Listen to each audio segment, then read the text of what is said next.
Hello everyone, welcome to wishes canvas. আসসালামু আলাইকুম। তোমরা সবাই কেমন আছো? আমি আলহামদুলিল্লাহ অনেক ভালো আছি। এখানে দেখতে পাচ্ছ কালার পেপার। এই কালার পেপারগুলো তোমরা যে কোনো স্টেশনারি দোকানে পেয়ে যাবে। আমি এখানে ফেলে দেওয়া কার্ডবোর্ড ইউজ করেছি। কার্ডবোর্ডগুলো আমি দুইটা নিয়েছি এবং গোল করে কেটে নিয়েছি এবং এর মাঝখান থেকেও রাউন্ড শেপে বা গোলাকারে আমি কেটে নিয়েছি। এখানে আমি অ্যাক্রিলিকে কালো কালার ইউজ করেছি এবং কালো কালারটা পুরো রাউন্ডে লাগিয়ে শুকিয়ে নিয়েছি। এখন আমি এই কালার পেপারগুলো আমি আমার যেরকম দরকার সেই অনুযায়ী চওড়া আকারে কেটে নিচ্ছি। তোমরা তোমাদের প্রয়োজন মতন সাইজ অনুযায়ী কেটে নিতে পারো। দেখতেই পাচ্ছ আমি কীভাবে কেটে নিচ্ছি। এই কালার পেপারগুলো তোমরা যে কোনো স্টেশনারি দোকানে 2 টাকা প্রতি পেজ হিসেবে কিনতে পারবে। এগুলোর বড় পেজও আছে, সেগুলো প্রায় 10 টাকা করে নেয়। আমি আমার প্রয়োজন অনুযায়ী একই শেপে অনেকগুলো তৈরি করে নিয়েছি। এবার আমি লাল কালারের 2x2 সাইজ অনুযায়ী কালার পেপার নিয়েছি এবং তোমরা দেখতে পাচ্ছ আমি কিভাবে এটাকে একটা ফুল কাটার জন্য করে ভাঁজ করে নিলাম।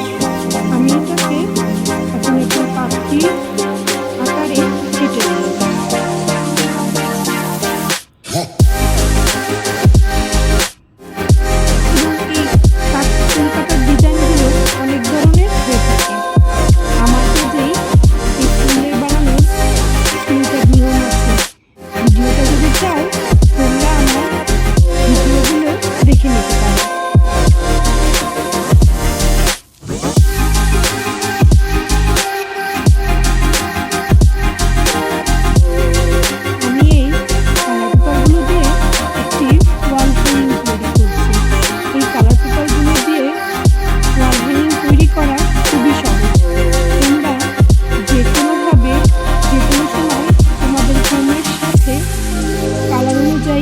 এই ওয়াল হ্যাঙ্গিংগুলো তৈরি করে নিতে পারো এবং খুব দ্রুতভাবে এই কালার পেপার দিয়ে ওয়াল হ্যাঙ্গিংগুলো তৈরি করা যায়।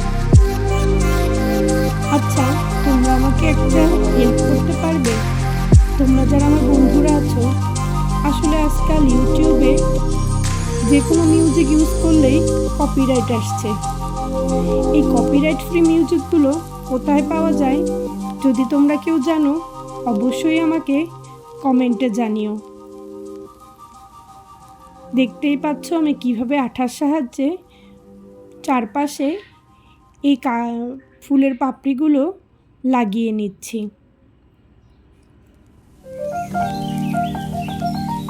এই ওয়াল হ্যাঙ্গিংগুলো খুব দ্রুতই তৈরি হয়ে যায় এবং তোমার ঘরকে একটা অন্য ধরনের কালারফুল লুক দেয়। আমার এই ওয়াল হ্যাঙ্গিংগুলো তৈরি করতে এবং ঘর সাজাতে খুবই ভালো লাগে। এবার আমি চারপাশে এই ফুলগুলো আঠা দিয়ে আটকে নেব। একটু সমস্যা হতে পারে, তবে আঠাগুলো আস্তে আস্তে ফুলগুলো সেট করলে অবশ্যই তোমরা দেখতে পারবে